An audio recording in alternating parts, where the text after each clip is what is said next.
Okay. So my name is That's Not My Lane in the LOL world, and it's Andrew in real life. You can call me by either one. I don't care. And right now, I'm gonna be looking at a game from No Shorts for Hobos. No Shorts for Hobos, who is posting on the Reddit slash r summonerschool thread subreddit asking for some help with his support play.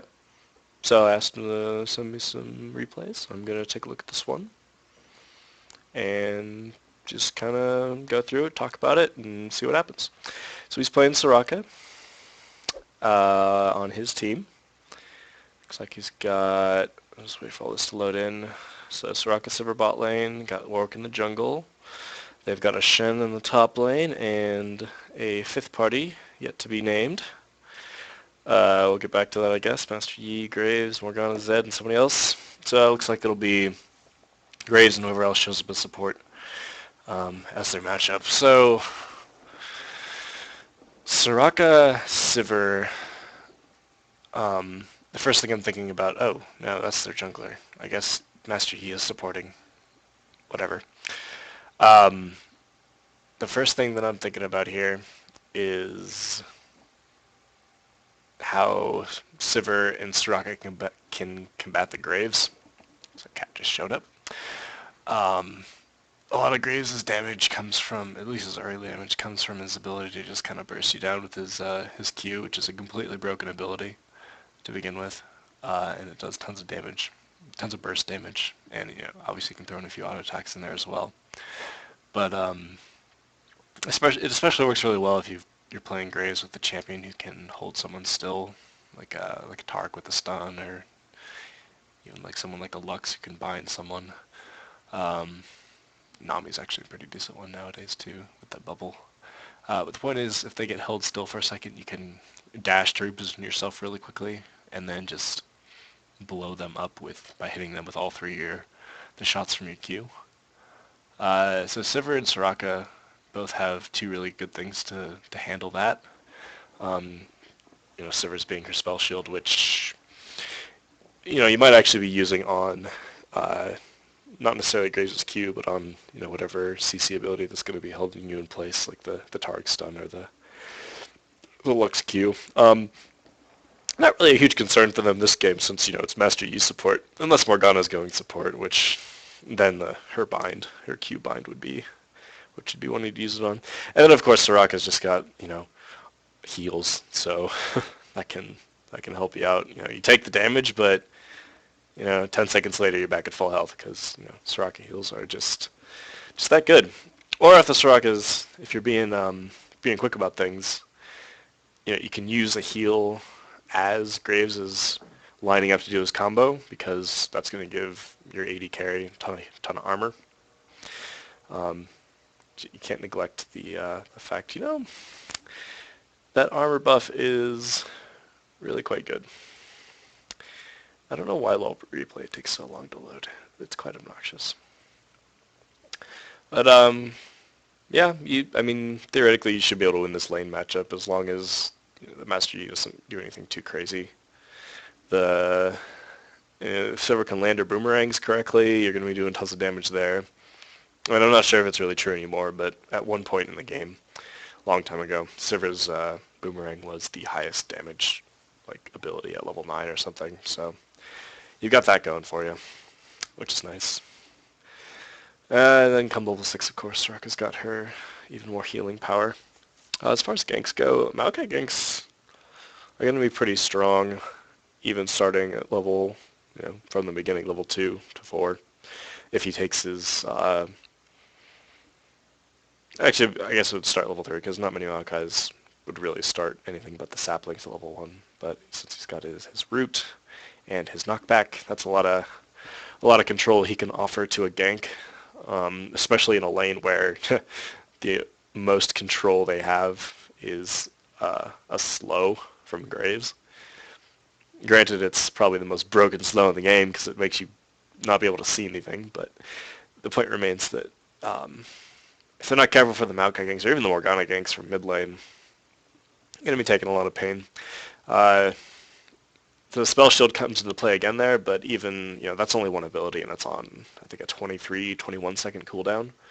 So if, Graves can bait out the Q while Maokai's coming in to gank, you got to be aware of that. That just because you have the spell shield, you're not going to be safe. And just because you got Soraka heals doesn't mean you're going to be safe either. You can still get bursted down. Especially, Graves has Ignite. That's going to reduce the healing a little bit at least. And we should be going in the game here pretty soon, hopefully. Hopefully I can stop just speculating on things and actually see some play. There we go. All right, attempting to reconnect. Excellent. All right, so I'm not sure which patch this is recorded on. I'm going to guess it's the before all the huge preseason changes since, well, let's look at the store. I'm not sure if this is actually... Well, we'll find out soon enough, I'm sure. Interesting. The scoreboard doesn't work in low replay. Good to know. My mini-map's all jacked up. One sec here. Hate when that happens. There we go. I'm going to guess it's after the patch since Sivir started Orange Blade. I guess if I actually knew the move speed numbers, I could tell you for certain. Oh, yeah, there we go. Hunter's Machete, new item. Definitely started the new patch. Oh my god, this is terrible. Blah, blah, blah, whatever, chat. Oftentimes it's better to just ignore chat if people are starting to shit talk. It's just going to make you play worse, if anything. So regarding the red buff for Warwick up here, it's if your jungler is starting up a blue buff, it's always good to either just keep an eye. I like to have one person sit in this bush and one person sit in this bush, either AD carry or support in either one, just so you can see if they try to come in and invade your jungle. And if you go straight there from the beginning of the game, there's no chance that they can get behind you or anything. So you're totally safe doing that because you'll see them before they see you since you're in the bush, and you can react by just running away. I don't know why Sivir's dumping all her mana out. That's kind of silly. It's a little too late for her to go back and get it back up. Maybe she thinks the Soraka is gonna just feed her mana, which is probably true because that will happen, but should have bought boots. Against this lane, not a huge deal. You're going to be okay as long as you're careful and not face-checking bushes like that. Alright, so that E was just really super aggressive and got in on that one. Alright, so... Yeah, face checking the bush is always kind of a, do I do it, do I not do it? Obviously, if you see them in lane, you're safe to go ahead and walk into that bush and kind of take control of it. But in that situation, if I was at Sivir, if both the AD and the support walk into a bush together, it's, at least gives you kind of a leg up since you're both there. But I don't know, they can still burst you down. You gotta keep in mind the lane matchups. Against a Graves and a Yasser, I probably would have just not even tried. So what? You lose a few CS, but in exchange you don't die, which is more often than not way more important. It's also really important. I think one thing that our subject could have done a little bit better is gone back immediately, as opposed to waiting around. Yeah, you can soak up some more experience, but you're also leaving your AD carry in a really vulnerable position when they get back to lane. That's a good spell shield.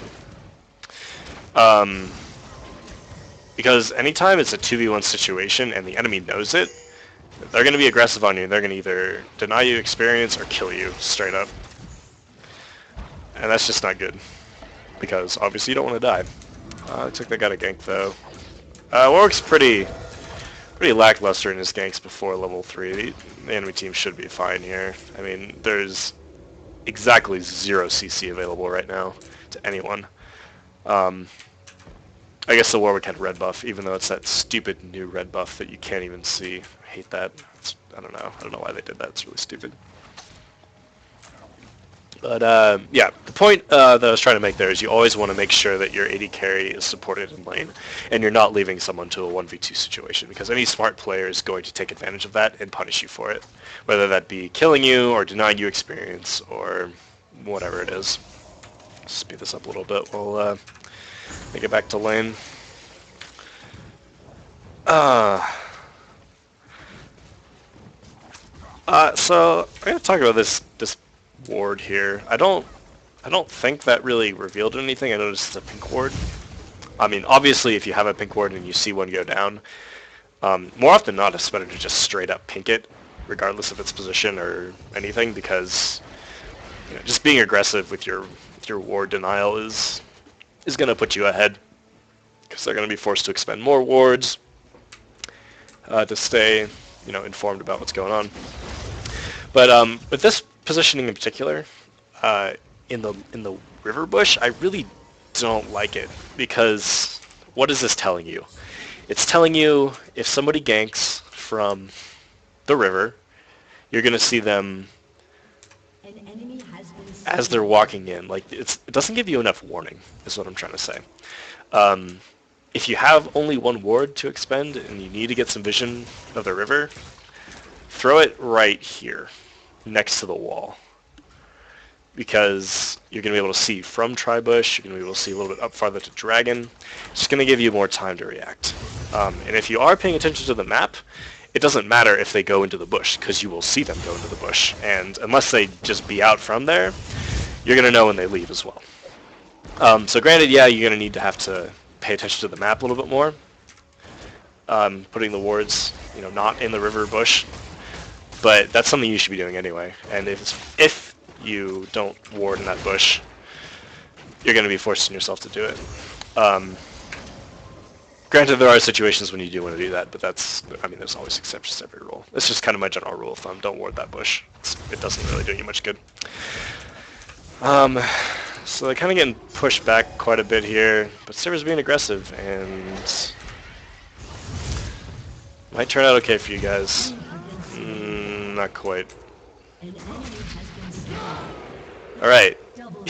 Even trades all around. So, I wish you could rewind the law replay thing. I mean, in that situation, it probably would have been best to just kind of hang back. If you get close to the graves at all, I mean, well, our Soraka is at one shot from death. It literally took one auto attack to kill her at the time when the engage was happening. It's better to just hang back and not give it that free kill. A smart player is not going to be afraid of a one health Soraka. Just going to pop him and kill him. And if you wait around long enough, I mean, especially on someone like Soraka who has a heal, who can actually make a difference if they stick around long enough and have the cooldowns up. And as far as Sivir goes, I wouldn't have chased as far into the bush there, especially when we have Master Yi in vision close enough to see him. Because if you're playing against someone who's playing support Master Yi, they want to just be fighting and engaging any chance they can possibly get, because chances are they don't normally play support and they're just like, I'll just play Master Yi as support, and just want to fight anyway because that's, I don't know, that's how they feel about it. River's warded. The ward in this bush is definitely a good choice as the fight's going down. Because if you've noticed that our hero's bot lane has been being pushed quite a bit most of the game, so having this forward bush warded is going to be advantageous to their cause. However, the fact that that engagement was prolonged so much on the support is something that obviously didn't work out very well for them. The entire time they were going for Master Yi, who had heal and his W up and was able to stall long enough, just let the enemy AD carry do whatever he wanted, which, fortunately for him, was kill the enemy bot, or his opponents in bot lane. So the lesson from that one is 9 times out of 10, ignore the support, go straight for the AD carry. This is more kind of a a thing for someone who's playing AD carry in the bot lane. If your support goes in, starts to fight, you want to make sure that you're hitting the AD carry, not the support. Unless you have coordinated specifically with your teammate and say, okay, we're just going to burst down the support really quick. You don't want to prolong an engagement out while you're attacking the support. Because like I said earlier, their enemy AD is just going to kill you guys without any repercussions to him. Looks like their team's doing okay. Farm does this way, that's nice. It's 41 to 40, pretty even here. 9 minutes, it's a pretty low number for 9 minutes, but they also have been doing a lot of fighting, so it's all good. See Maokai, he's coming in. I don't know why Maokai's ganking right now. There's just a Master Yi in lane. I mean, granted that the unconventionalness of a Master Yi, it might actually, they might actually be able to do some damage, but usually if you're jungling, you don't want to gank for your lane unless your lane is actually there, because what are you going to do? Walk up and they're going to see you and then nothing's going to happen. They're going to walk away, you're going to run away because you realize, oh crap, they're actually way more powerful than me because I don't have my AD carry with me. And there goes Warwick giving away the fact that he's there with his E. That was kind of a situation, one of those, it's like normal, like before I said, always go for the AD carry, except when you don't go for him. And that was a pretty obvious case of go for the support because he's literally sitting way up in the bush while the lane's pushed. We have a Warwick, he's just going to ult on him and then we're just going to kill him before the ult's even up. And the AD carry's way back in the tower and actually isn't going to do anything in the fight anyway. Which sucks for him because now he's in a 2v1 lane, and right now when you know for a fact that the enemy support cannot be in lane because you just killed him, that's when you need to be going aggressive on the enemy AD carry. And that job is primarily falls to the support because obviously the AD carry in bot lane's primary focus is CSing. So as Soraka, I mean, there's not a whole lot you can do as far as harass goes, but as you can see, he has skilled up into at least one level of Q and his silence. And plus you're Soraka, so you can just heal yourself. And that's in this situation, I would just, instead of sitting in the bush like that, position yourself up here as close to the tower as you can get, and just keep Graves away. If he gets close, hit him with the silence, hit him with the Starfall. And if he chooses to engage, that's when your AD carry needs to come and follow up on that, which they should be able to do because they'll be pretty close since they, or at least this server in particular was pushing the lane at the time. That's pushing the lane as opposed to freezing the lane and letting it go. Push to your tower is a whole nother topic, and this server is just getting caught because she's not watching the map. But through the amazing powers of Soraka, nope. Not gonna live. He's too bloodthirsty. That's an interesting choice for him. He's getting a Matrix. Yeah. There was no reason that server should have died. See, now that they have the advantage, they should be pressuring. The Master Yi and the Grave should be pressuring our Soraka. And really, I don't know how much. She's got 900 gold. The fact that Maokai's staying around means that they kind of want to push the tower, so I'd say it's okay in this situation for you to stick around and hold up the tower because Warwick is here, there's a real chance of holding the tower off. There's no reason to just give it up for free and go back. And Sivir will be back by the time, in enough time to, I don't know, make a difference. It kind of sucks because there's no wards. This one's, got another, I can't actually tell because it's bugged. Got a little while left on that one still, but also the fact that the jungler's down here means it's okay to stick around. The only reason I would, really push for you to go back and support in this situation is because we don't have any map coverage. Maokai's just left lane, and we still have this ward here, so we're safe for now. But honestly, as soon as this ward goes down, or we see the Maokai, That's when we need to back off. Server's being a little oblivious again. That's okay. Because Warwick's here to save the day, and the Shen ult's come in and destroy everything. But yeah, you know, this ward is now down, so we've got to keep that in mind. We did just kill the jungler, so that's, you know, we're still good for, you know, until he's back up, which is another 10 seconds or so. Plus another 30 seconds for him to get back in range by walking. So the things to keep an eye on right now are mid lane. Notice Morgana just, well, she was disappeared from the map for half a second, but she's still in lane. If mid starts to roam down, that's the only really threat right now, which in all honesty isn't a huge threat, so the push can continue. I think Maokai is back up now. Take him maybe 20 seconds to get to this location from lane. So honestly, now that Warwick's gone back and Shen's gone back, this is just, this is overextending at this point. Because both Yingra's are alive, Maokai's alive. I would not be surprised if he's circling around here right now. He's going to show up right there. Because we just don't have any intel on him. He could be anywhere. Look at that. There he is. Yep, and they're just going to clean up because, well, there's enough CC between Maokai and, well, Maokai to clean up. So yeah, you got to keep in mind enemy positions as support. And honestly, as support, that's really your job because, you know, most other lanes are more concerned with, you know, getting their CS and just winning their lane matchups. But since you don't have to worry about CS as much, it's important, like, you're the one who's most or best suited to keeping an eye on the map and figuring out where all the junglers are and the mid laners are, and if you don't have wards up, well, are we safe here or not? Yeah, there's stuff happening mid. I don't care. We're focusing on Bali right now. So we just lost the tower.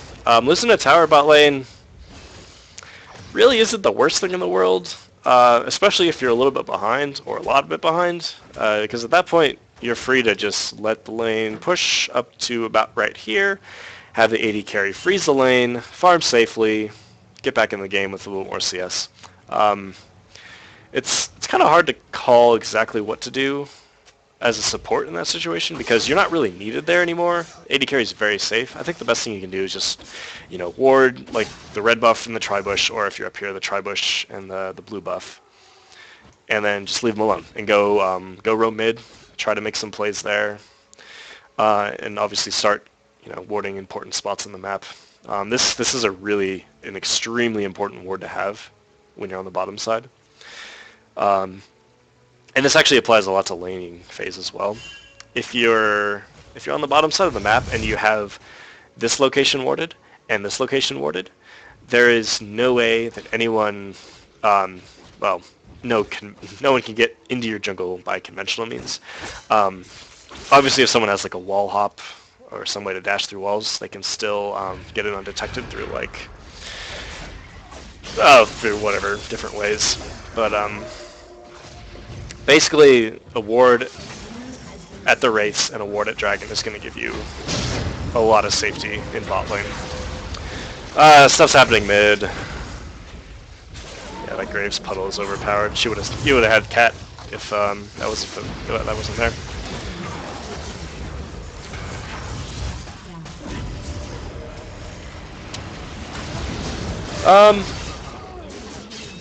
Honestly, playing support in a team fight obviously varies a ton depending on what support you're playing. As Soraka, it depends a lot on who you're playing and how well you're doing. In this case, our hero Soraka has a little bit of health and some regen. That's not really very tanky.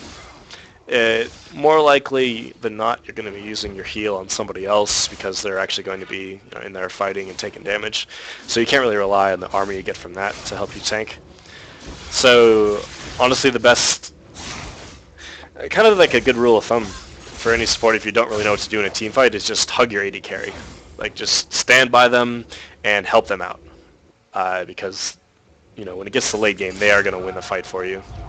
Because They're the ones who are going to be doing most of the damage and making sure that the tanks die and stuff gets cleaned up. So if you're standing next to your AD carry, you're going to make sure you're passive, your Soraka passive on them, and if you start using your star call, it'll reduce their magic resist as well. Not a huge deal for Sivir since she does no magic damage, but if somebody else like Cat wants to pop in and save the AD carry, the enemy's magic resist will be lowered a bit, and that'll make it easier. Top half of the map is looking kind of unwarded. Looks like we're gonna fix that. I like that ward spot. It's good, nice little, because you can sort of see Baron, and it gives you a nice little coverage of the river. A little bit of an invasive ward too. We don't really have any idea what the enemy's buffs look like at this point. Throwing down a ward at the blue buff bush and the red buff bush, if you can get there safely, is going to be huge at this point, especially in such a close game. If you can take away the enemy's buffs without any repercussions from your ends, then that's going to help secure a lead for your team.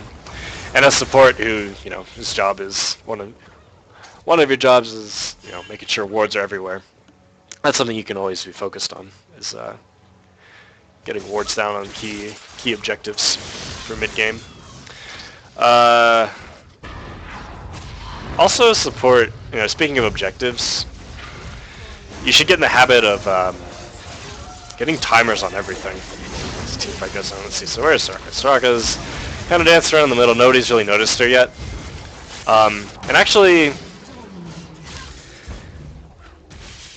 I think that was actually a good choice for positioning and just kind of general team fighting there, because there's assassin guy jumped in and killed the Soraka in just about no time at all, but that also means that their assassin was killing your support.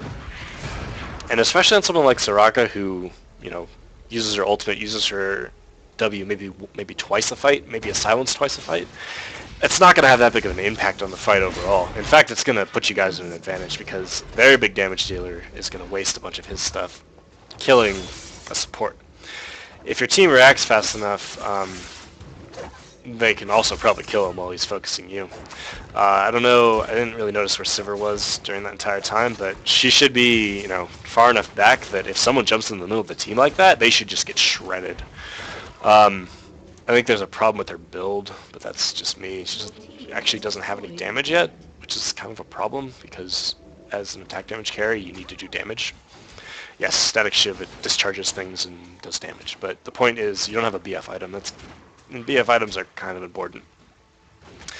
But getting back to objectives, so red and blue buff both take 5 minutes to respawn, Dragon 6 minutes, and Baron 7 minutes.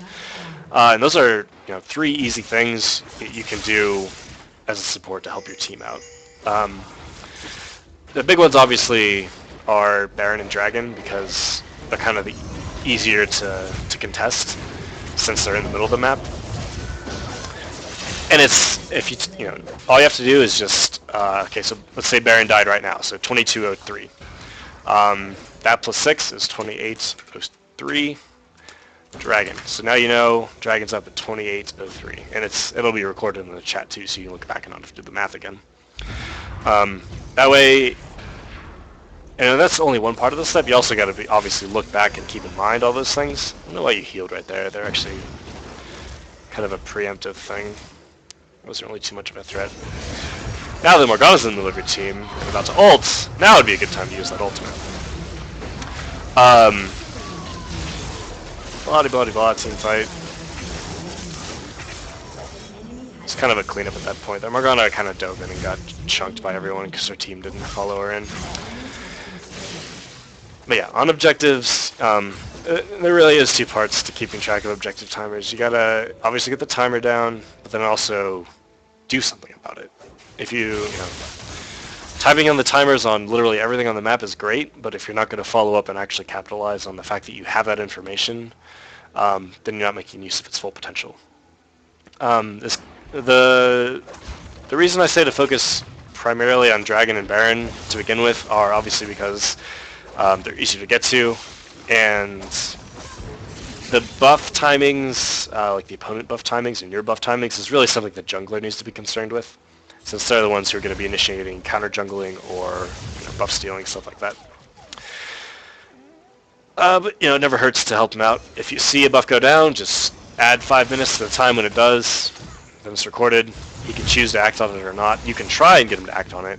If you're in bot lane and something like the red buff or the blue buff down here, if you notice when those go down, you can and you're in a good laning position to make a play on it, you can go ahead and say something and try to get your team to help out. You just got to be aware about if they know or not, because if Dragon's warded and you walk right by it, they're going to know and they're going to react if they're good enough. So team fight's going down. Everyone's just kind of charging in because it's a chase. So yeah, Sivir's taking a lot of damage. Looks like you did heal the Sivir, which is obviously the right thing to do. Making sure your AD carry stays alive is really important. She finally got a Bloodthirster, that's good. Actually do some damage now. As a rule, pretty much always never chase. That situation, you only really had vision on 2 or 3 of them as you were chasing those 2 or 3. Could have, they don't have a whole lot of champions you need to be super concerned with as far as chasing goes, as opposed to like a Singed or a Mundo or even like someone like a Rise, who if you chase long enough is just going to turn the fight around on you. So it's a little risky, but you only chased up to the steps, didn't actually dive, that's fine. And then turned it into an inhibitor, obviously, because they weren't able to kill Sivir through the amazing powers of Soraka heals. How's the build going? Got a Shirelia's. Obviously a solid support item. Choosing your support items is kind of dependent on, it's actually completely dependent on your team. Having an Aegis on your team is something you always want to strive to have. And I'm not sure if anyone else is building one. Shen would probably be the one to do it. But it doesn't look like anyone did. Just because that gives you such a wide, such a universal team buff that helps everyone out. Just makes things better. And Warwick's diving the base. Awesome. Yeah, so Aegis, as far as I know, unless, obviously there's some outlying circumstances, building an Aegis is really important on a support. Unless, of course, your top lane or your jungler is going to get one. That's something you should communicate with them. Honestly, I think Warwick or Shen really would have both been good candidates to get an Aegis this game. But since they didn't, I would have gotten it on Soraka. The Shirelia's really isn't a huge priority at all, and that's because Sivir's on your team. She basically has a Shirelia's as her ult. That also gives attack speed, of course. So having two of them obviously is still okay. It's not like bad or anything, but you could have been making better use of the money that you're getting by getting an Aegis and buffing up the entire team like that. Hey, I see an Aegis icon here now. Ah, read my mind. Got one now. Excellent. Well, I would have switched the order, but aside from that, good thinking. Some other circumstances. So this team actually is almost a candidate for rushing a Starks, because Warwick does a lot of attack damage, Shen does a lot of attack damage. A little less so because both of these guys are kind of magic damage heavy, even though they're auto-attacking champions. But if you have, say, a Darius top, a Nocturne jungle, and an AD bot, then that's a situation where rushing a Starks is 100% a good idea, because it's going to heavily benefit 3 people on your team. Yeah. And obviously, getting a Starks eventually is probably good as well. I probably, honestly, for this game, I would have obviously gotten the Aegis first, since no one else was getting it, and then got the Starks, and then got the Shirelias.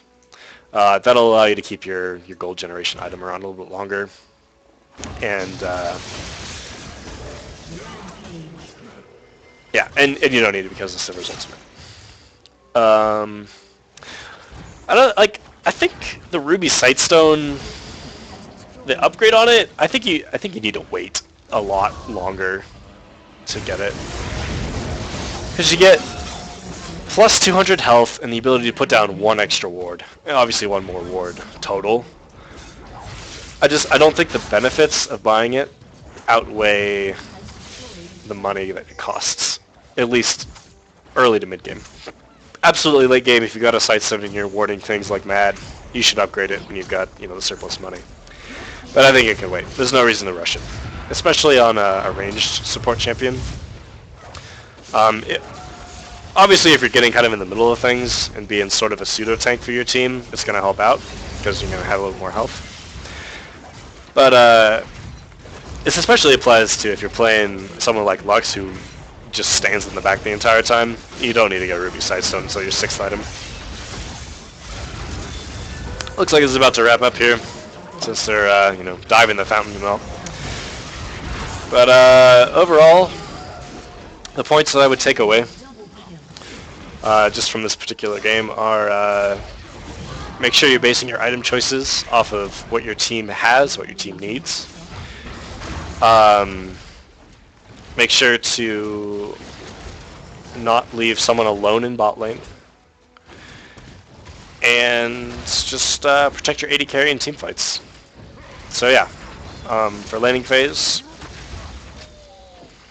keep in mind that 2v1 thing.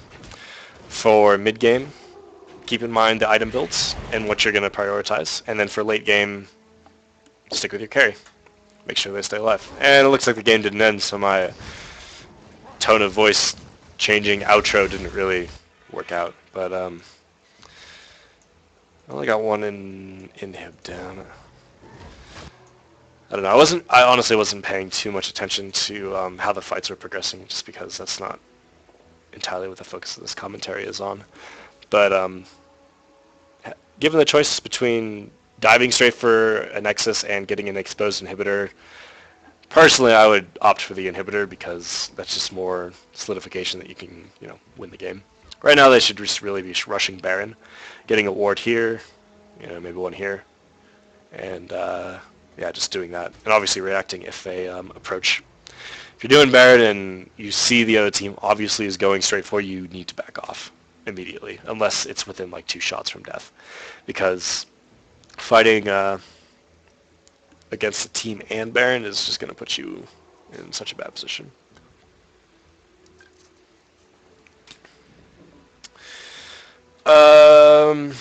Yeah.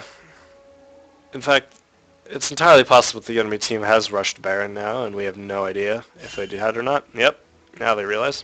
They haven't, thankfully, but that was a very real possibility, and it could have been super bad.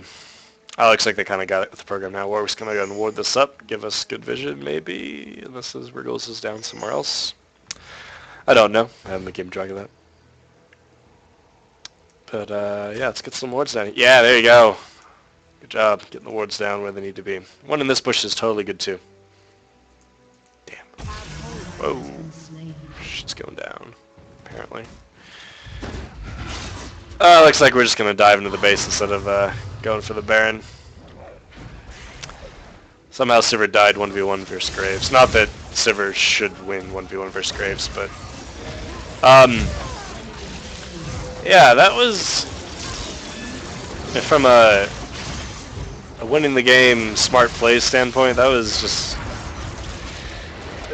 It's going to turn out okay in the end.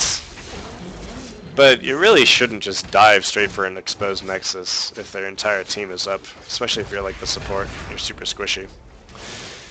It's just going to drag the game out a little bit too long.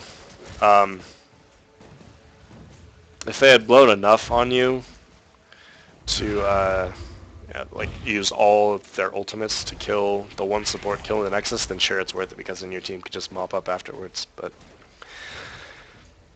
nope, we're just going to delay it a little longer.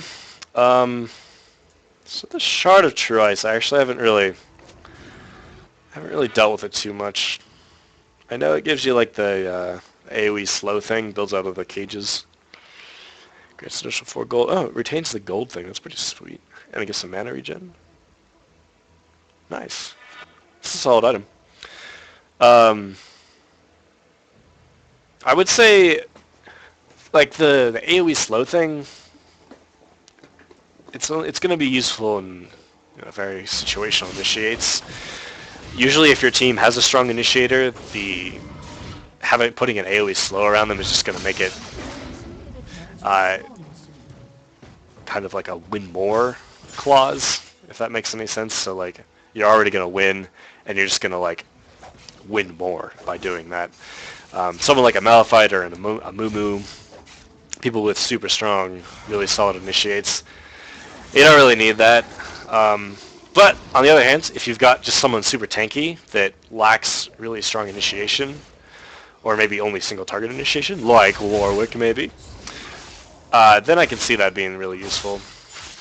Since you'll use that, Warwick will jump in on somebody, and then anyone who's standing around is going to be slowed a bit while your team catches up and picks people off. So that's fine as an item. I